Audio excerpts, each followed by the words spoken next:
Boa tarde, senhor. Sou o Fernando Rodrigo, delegado de polícia do estado de Goiás.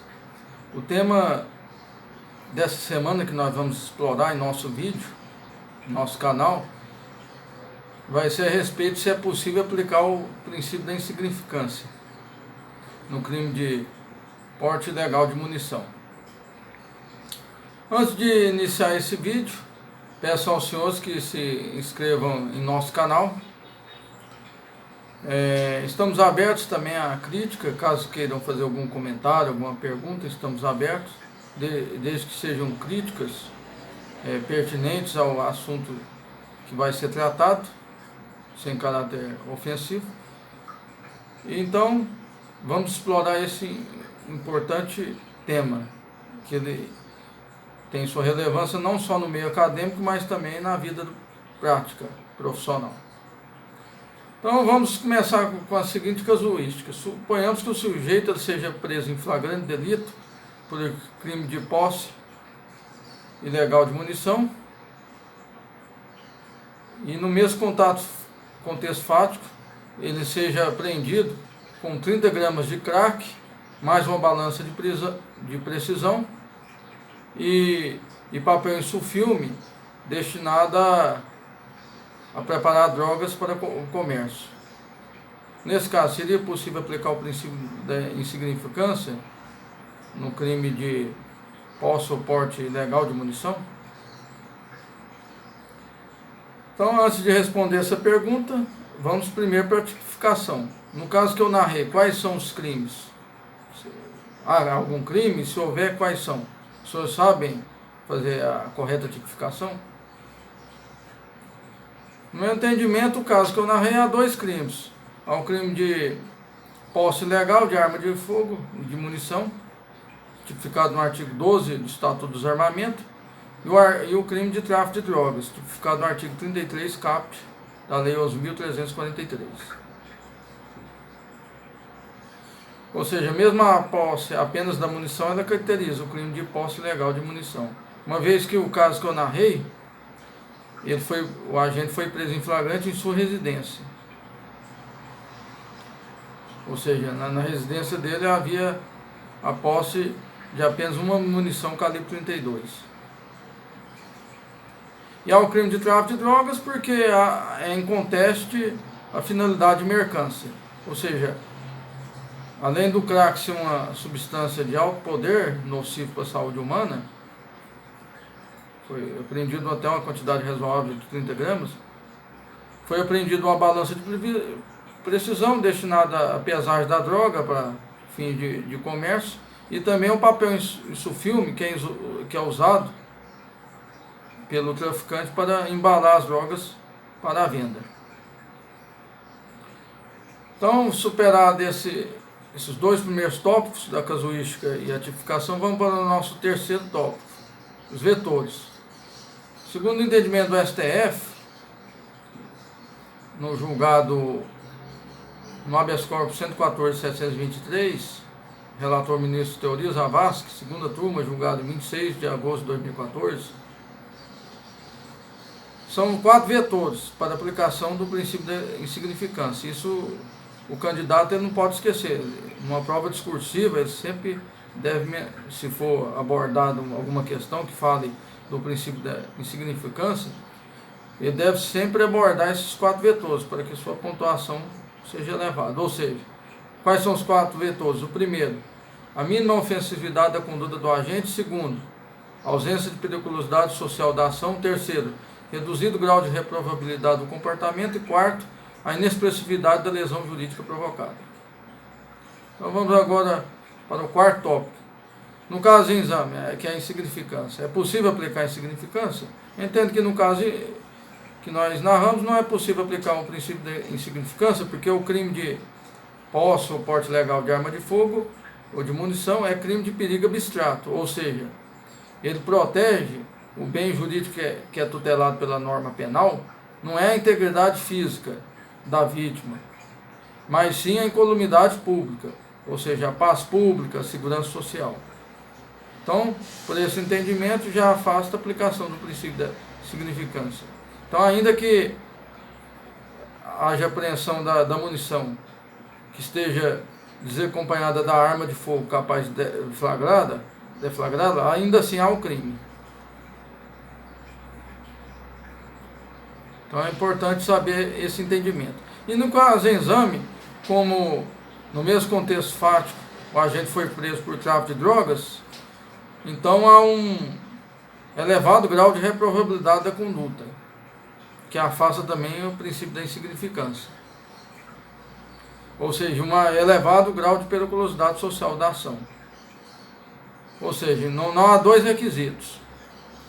Não há a mínima ofensividade da conduta e nem a ausência de periculosidade social da ação. Portanto, afastado desses dois vetores que são exigidos para a aplicação do princípio da insignificância, segundo o entendimento do STF, no caso que nós narramos, não é possível aplicá-lo.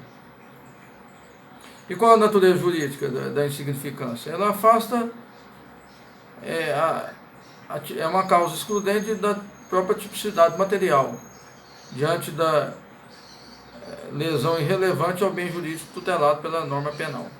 Então ela afasta a própria tipicidade material. Essa é a natureza jurídica do princípio da insignificância, excludente da tipicidade material.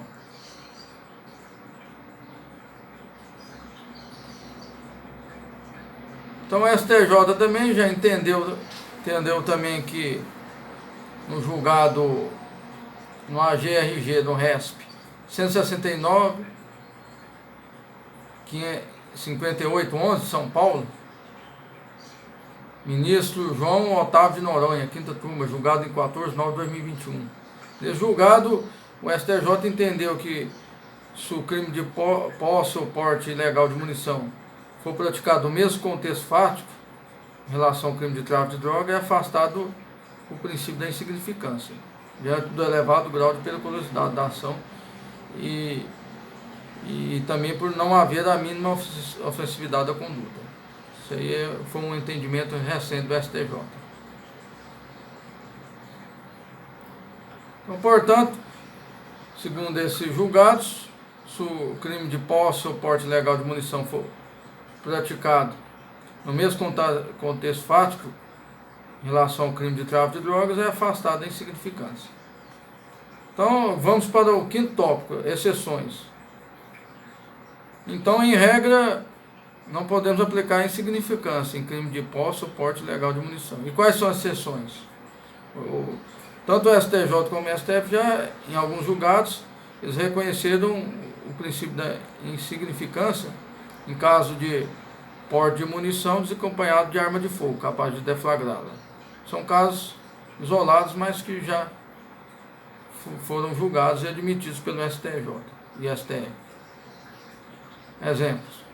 Recorrente que aguardava no interior de sua residência uma munição de uso permitido, calibre 22. Conduta formalmente típica, nos termos do artigo 12 da Lei 10.826. Inexistência de potencialidade lesiva da munição apreendida, desacompanhada da arma de fogo, a tipicidade material dos fatos. Se for o STF, 2ª turma, recurso de habeas corpus 143.449. Relator, ministro Ricardo Lewandowski, julgado em 26/9/2017. Outro julgado do STF, é a típica conduta daquele que porta, na forma de pingente, munição desacompanhada de arma de fogo. STF, 2ª turma, habeas corpus 133/984, Minas Gerais. Relator, ministra Carmen Lúcia, julgado em 17/5/2016. Agora do STJ. O atual entendimento do STJ é no sentido de que a apreensão de pequena quantidade de munição desacompanhada da arma de fogo permite a aplicação do princípio da insignificância, ou bagatela. STJ, 5ª turma, AGRG, no HC 517/099. Mato Grosso do Sul, relator, ministro Joel Ilan Passornik, julgado em 6/8/2019. Então, excepcionalmente, nesses julgados, os tribunais superiores reconheceram o princípio da insignificância, caso haja apreensão de pequena quantidade de munição desacompanhada da arma de fogo, capaz de deflagrá-la. Então vamos para a conclusão desse assunto. Qual que é a conclusão? Em regra, não é possível aplicar o princípio da insignificância no crime de porte ou posse ilegal de munição, mesmo que esteja desacompanhada da arma de fogo capaz de deflagrá-la, uma vez que o crime esse crime é de perigo abstrato, ou seja, não tutela não é a integridade física da vítima, mas sim a paz social e a segurança pública. Essa é a regra. Não obstante, excepcionalmente, conforme os julgados que eu citei para os senhores, os tribunais superiores reconheceram o princípio da insignificância em caso de crime de posse ou porte ilegal de munição, de pequena quantidade de munição, desacompanhada da arma de fogo capaz de deflagrá-la. Então teve essas sessões. Porque esses julgados entenderam que a ausência da mínima ofensividade da conduta e a ausência de periculosidade social da ação. Não obstante, o próprio STJ, ele entende que deve ser analisado o caso concreto para que seja ou não aplicada a insignificância. Ainda que se trate de pequena quantidade de munição desacompanhada da arma de fogo capaz de deflagrá-la, o STJ entende que deve ser analisado o caso concreto para ser analisado se há uma expressiva lesividade ao bem jurídico tutelado. Então, nesse sentido, segundo o STJ, para que exista o fato, a possibilidade de incidência do princípio da insignificância, deve-se examinar o caso concreto, afastando-se o critério meramente matemático, de forma que deve ser considerado todo o contexto fático no qual houve a apreensão da munição, a indicar a patente ausência de lesividade jurídica ao bem tutelado. STJ, quinta turma, GRG, no RESP 196.0029, São Paulo, relator ministro Reinaldo Soares da Fonseca, julgado em 5/10/2021. Então, essas considerações que eu tinha a fazer aos senhores. Caso tenham alguma dúvida, estamos à disposição. Peço aos senhores que se inscrevam no nosso canal, caso queiram compartilhar o vídeo. Fica a critério dos senhores. Muito obrigado pela atenção. Tenham um bom final de semana e uma boa tarde.